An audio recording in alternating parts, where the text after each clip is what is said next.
Yeah, yeah. So Ridge, you said where you are there, you put a backward stroke in to turn yourself round to go down. But using the rock itself to uh, balance yourself on, so you what Rich calls hugging the rock. So you're using a high brace in a sense by placing your paddle on the top of the rock, which is helping you to keep your balance, isn't it? Yeah. Or what I've done sometimes, when I've got stuck between two rocks, is I've banged the paddle in the water like this, and I've been at an angle like this, and I've held this position like this, and Rich has got me out of trouble, and I've hung there long like this, like a high brace, but held, against the flow of the water, till he's come and turned me around to get out of it.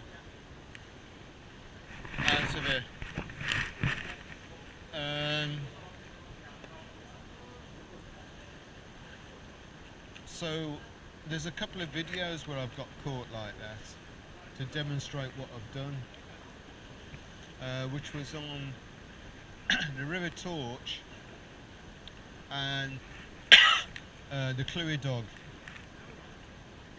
where in fact I was holding on to, I think I was holding a boat in position against a rock, and got my paddle on the top of the rock, which I think was Rob Stewart's boat it was, and Dave Parocchi lost control of his boat, and lost his position and banged into me, and he started to turn over, and I was saying to Rod, look, just hold your position till you get yourself sorted, because I was alright because of my position. So remember that you can use that high brace thing to hug the rock. So it's another way of thinking about how you use your braces on the water. Alright, is that enough for tonight? Is that enough for tonight?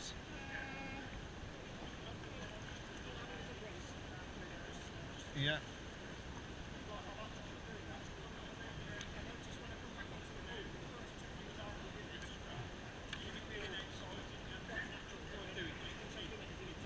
Yeah. Right. Okay. Maybe next week. That's all the support strokes of such we've gone through.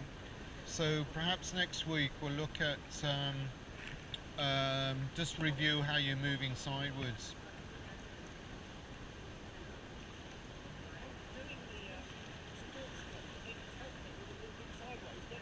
Yeah. But another way of doing it, Dave, is lifting your right knee, because if you're going sidewards, what happens with the water? Yeah, so the other thing is keeping your paddle. You see where my paddle is? I'm actually sniffing got me on my nose in a way, or I'm and it's using a small enough space like that, particularly because it's lighter water. It's in fact you can sort of stroke it. So really, just slow the movement down, and it's much smoother, isn't it? And you see where the blue line is on your boat? That's the centre of your boat, isn't it? Yeah. So that's the pivot point of where you should be moving your paddle around.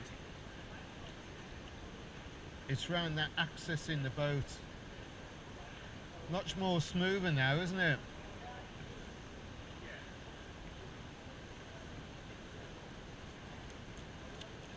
And don't forget, look at future water.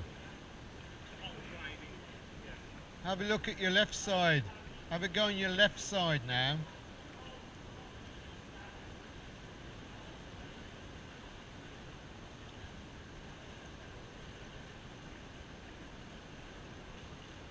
Always look for future water. How does that seem? It looks a lot more controlled when you first started.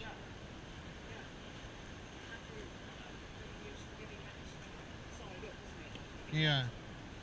But working within that small area like that, and all you're doing in a way is just stroking the water. Because here it's much lighter water, you see, than the river, and you by doing that you get much better technique.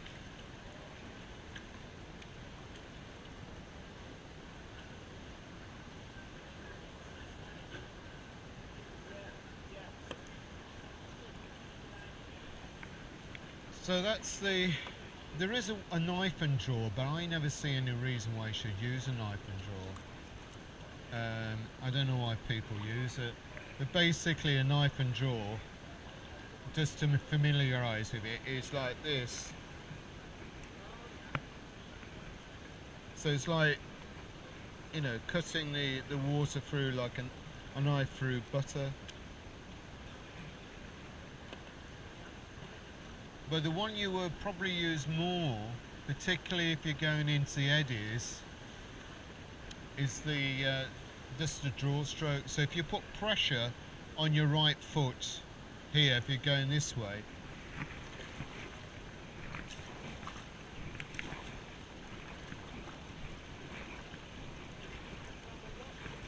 yeah, because you're lifting up your edge,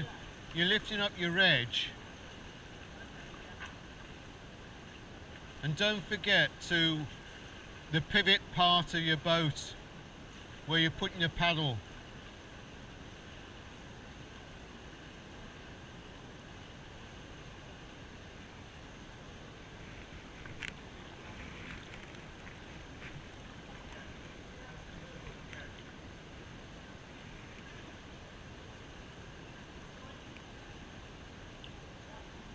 So the draw stroke is the important part of the drawing yourself into the eddy.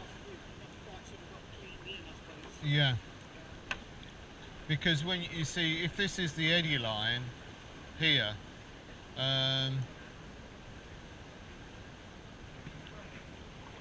you're going across the eddy line here, and then swing yourself down, pushing it there, and then turn yourself to face upstream, aren't you? It's alright, I had to get myself orientated there.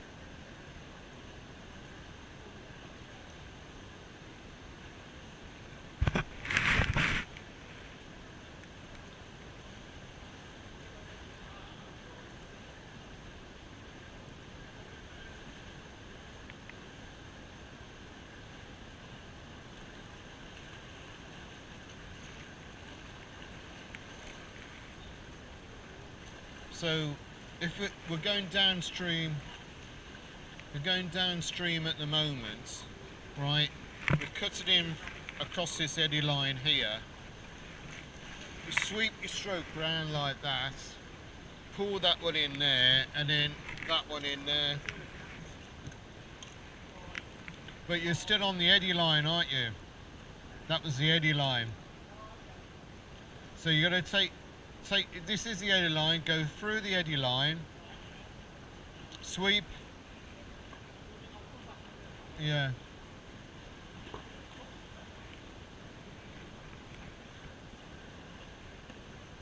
So this is the eddy line. You've got to have all your nose through that eddy line.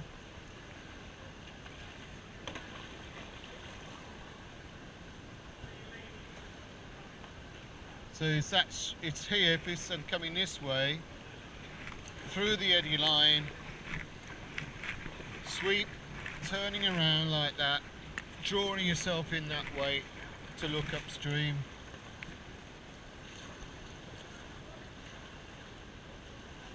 Sweep, draw yourself in,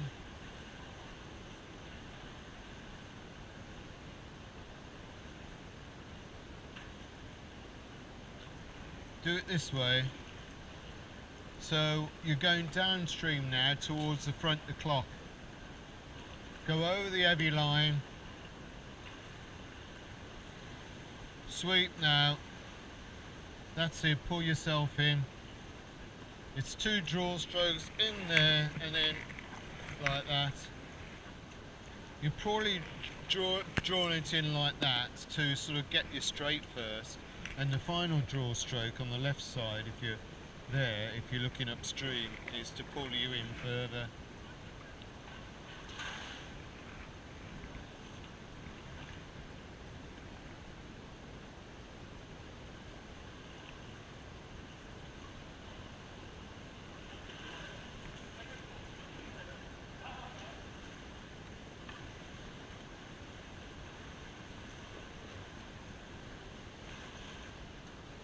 So it's out here, so it's like the high brace in a way. Here, in there to straighten yourself up, and then finally the final push into the push in.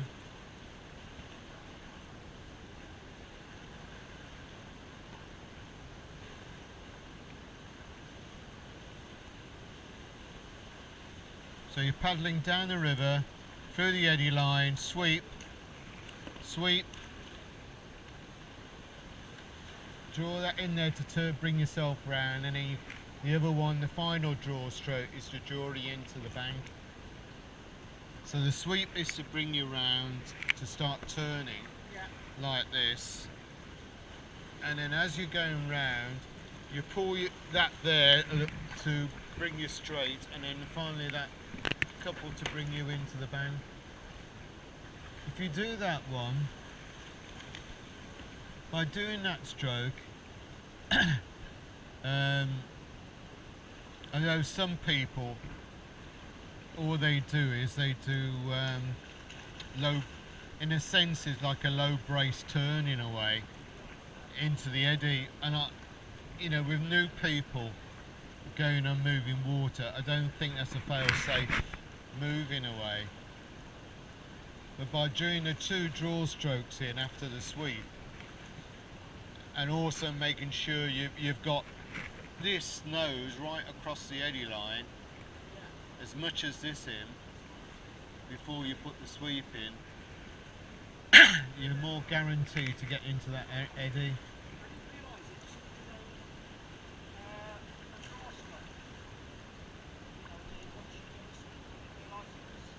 Well, the draws, if you think about it, you're drawing yourself in to get straight, to look up. You going to sort of set as a goal for next week when you come, in terms of your self-check?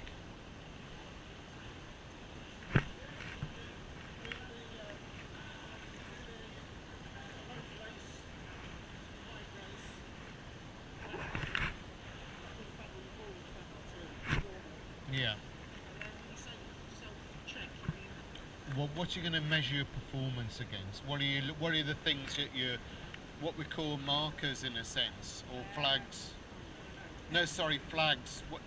In your performance, if you're doing say a low brace, what's your position of your paddle?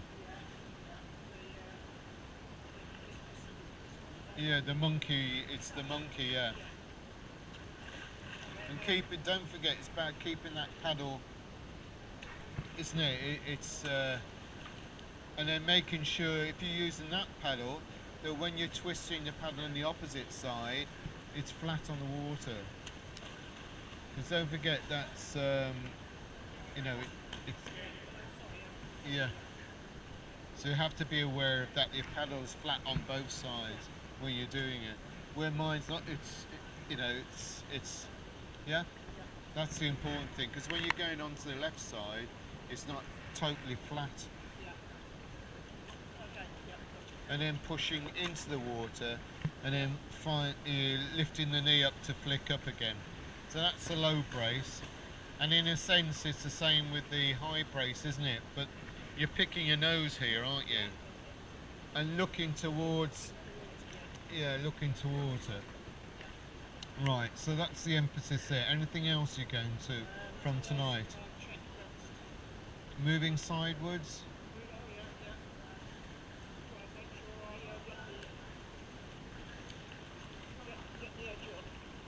Right. where's your marker?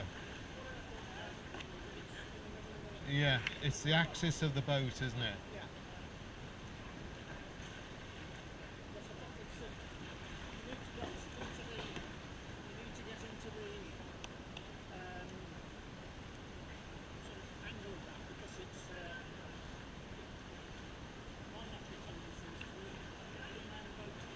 Yeah. Yeah. But keeping your hands in front of you, look as if you're looking at your watch. That's the movement. You look at your watch with your, and also look to where you're going to, future water.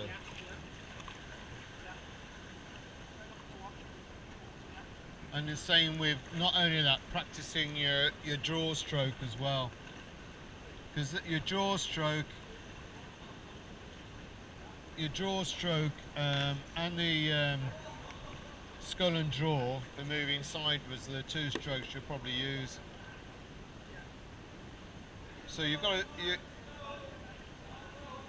got a sequence then of moves you can practice warming up in. I know that, Tim, thank you.